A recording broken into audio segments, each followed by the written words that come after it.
Can I explore Seoul, South Korea in one day only using Pokémon Go? Thanks to the Korean tourism organization and Gen.G, I got to visit South Korea for the first time ever. I had one day to explore as much as I could, but the maps I use at home don't really work as well here. Instead of finding a new map to use, I wanted to use my old friend.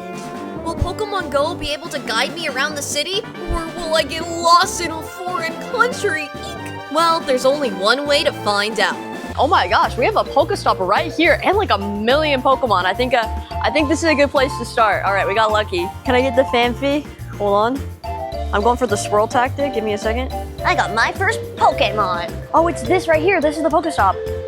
All right, we got our first Pokestop. It looks like up there is the place to be. So let's head that way. That looks good to me. All right. And with my first Pokestop found in Pokemon COD, I set off on my whimsical adventure in a completely unfamiliar area, a place where I'd only really dreamed of visiting, but here I was. As someone who likes to imagine themselves as a Pokemon protagonist every time I visit a new city, you can bet your silly self I was excited out the wazoo to feel like my own version of Ash Ketchum. While exploring, I realized each Pokestop was something unique, and that this challenge made me take in the beauty of Seoul around me. There were a ton of Pokestops, by the way, like way more than I could have anticipated, oh my word. I figured since Pokestops are cool landmarks around the city, they could lead me to the city's best sights to see. I started to realize that although I was making progress, I was running out of Pokestops to lead me, and I hadn't gone really far from where I started yet. But then it appeared right in front of my eyes, the entrance to a subway station.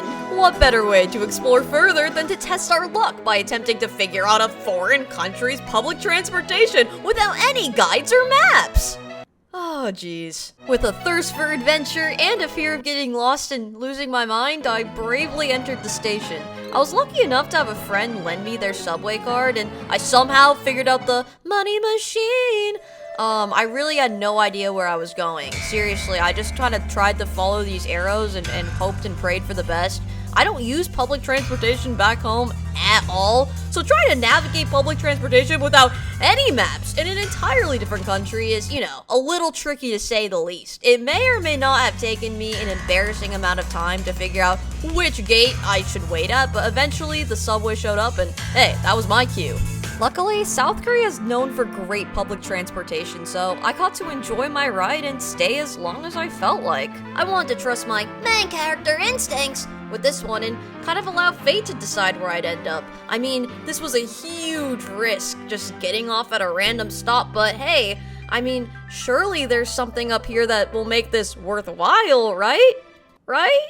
And so I stepped outside and took in my new surroundings. I mean, it was truly fascinating to have absolutely no idea where I was. This area was pretty alright though. There were tall buildings, a lot of greenery. It kind of looks like a Frutiger era, those who know. But there was one issue. There weren't many Pokestops around at all. There was this mysterious gray building in the distance, but I wasn't sure if it was anything promising. I started to feel a bit uneasy.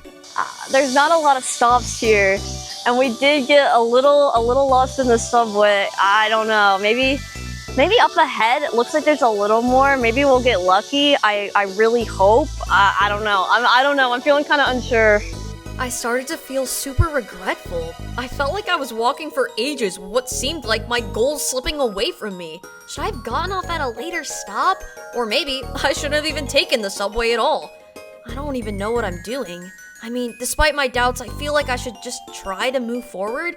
I guess I'm already here. Hopefully something will come of this. I spotted a 7-Eleven down the path and decided it was time for a yummy, delicious sweet treat break to try to get myself back on track. While enjoying my sweet treat, I tried to remind myself of why I was doing this in the first place, to let my heart lead me and to bring back my Pokemon trainer dreams. It was supposed to be fun and challenging for a reason. I mean, surely if I just give it my best effort, I could make something happen, right?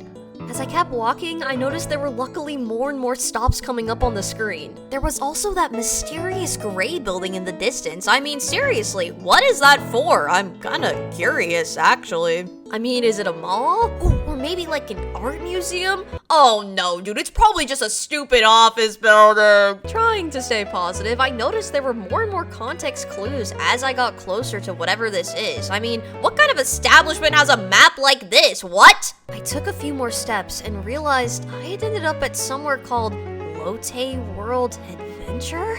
So I did what any reasonable person would do when stumbling upon something that completely caught them off guard. I went to go see what it was. And man, am I glad I did. I opened the door and was greeted by these cartoonish-like characters. It felt like I stepped right into a storybook. There were a ton of families here and people dressed up like there was an occasion going on. I'm not quite sure. I mean, really, where am I? Wait a second. Is this a theme park? I found out that I'd casually stumbled upon the world's largest indoor theme park. I know. And let's just say, Lotte World Adventure did not disappoint. I got to pick out some fun souvenirs, watch a whole parade, and even ride some rides that made me very, very dizzy.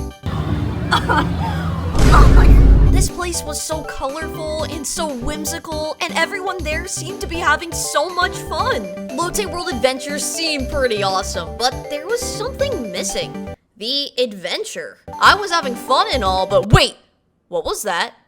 Yeah, right there, go back. What is that? Is that a flying Pokemon? I took a look around and I discovered it was Lotte World Adventures, Pokemon World Adventure Summer Festa?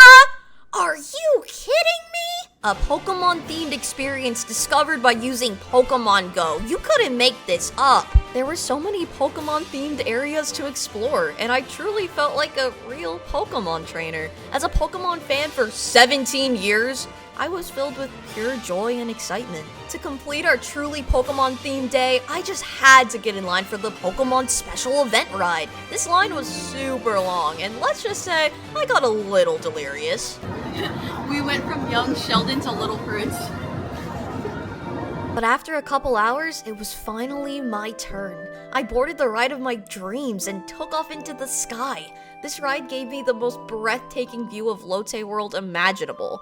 For the first time in forever, I really felt like a kid again. Looking out at the view, my self-doubt melted away. Because I took the risk and kept moving forward, I got to enjoy something I never could have dreamed of. Getting to explore Seoul with the whimsical spirit of childlike fun and adventure is something I don't think I'll ever forget.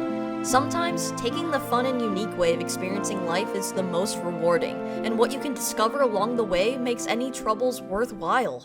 I can say I successfully explored South Korea using my good old reliable Pokémon Go.